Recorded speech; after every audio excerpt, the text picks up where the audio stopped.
jest wymyślone jak taka pułapka. Osoba, która przechodzi przez halę koszyki, nagle jego wzrok ślizga się po czegoś, co jest bardzo przyciągające jego uwagi, bo bardzo nietypowe. To jest coś blikuje, tak w półciemności. I od tego małego bliku po prostu jest przyciągnięty do następnego i do następnego, aż wreszcie znajduje się w tej czarnej przestrzeni, gdzie jest właśnie serce wystawy.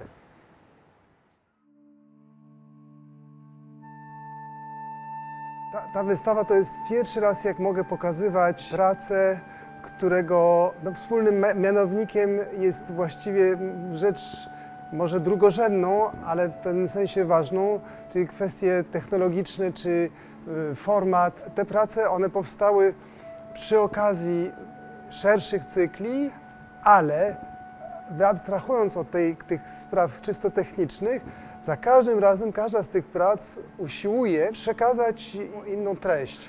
Mamy dwa lightboxy, które przedstawiają wnętrze tych agatów, ale to są fotomontaże. Znalazłem te agaty, przyciąłem je, sfotografowałem je, potem skleiłem je i potem zakopałem je w miejscu, gdzie ich znalazłem, żeby zapożyczyć od ziemi ten kamień, ale nie go zabrać dla siebie.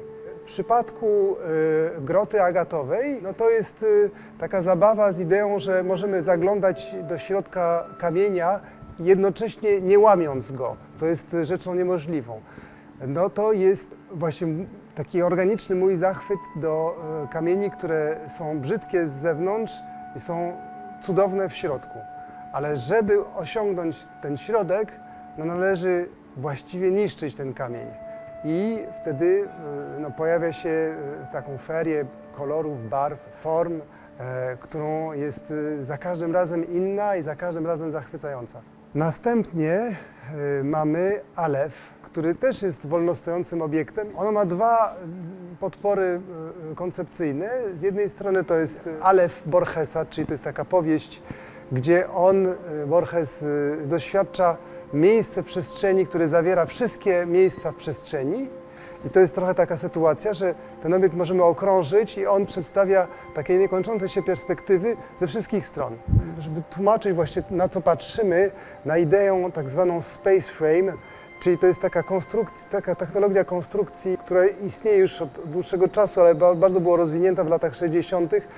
jako rzecz, która pozwalałaby na uniezależnienie się architektury od miejsca. Wreszcie mamy bibliotekę, który jest projekt bardzo dla mnie bliski mojego serca, który robiłem już dosyć długo temu, bo w 2006 i który też jest inspirowany Borgesem, Biblioteka Babela, gdzie Borges wyobraża sobie, że wszechświat jest taką olbrzymią bibliotekę. On opisuje ją jako niekończącą się, dlatego, że jest cykliczna. I on też opisuje architekturę tej biblioteki. No, ona właśnie próbuje też przedstawić tą sytuację, że patrzymy w taką przepaść książek, która się kręci i która się ciągnie w nieskończoność w górę i w dół. No, ona jest na tyle bardzo silna, wpływa na zmysły, że często jak pokazywałem tą pracę, to dzieci bardzo ją lubią i ja zawsze miałem wrażenie, że mogą wpaść do środka.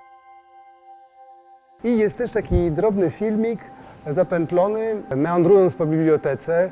I to jest moja, tak jak robiłem, jak pracowałem nad pracą właśnie biblioteka, to bardzo dużo fotografowałem w Bibliotece Narodowej i przy okazji robiłem taką małą wędrówkę po korytarzach Biblioteki Narodowej i to jest właśnie taka wędrówka, która jest zapętlona, chodząc po setki tysięcy regałów książek.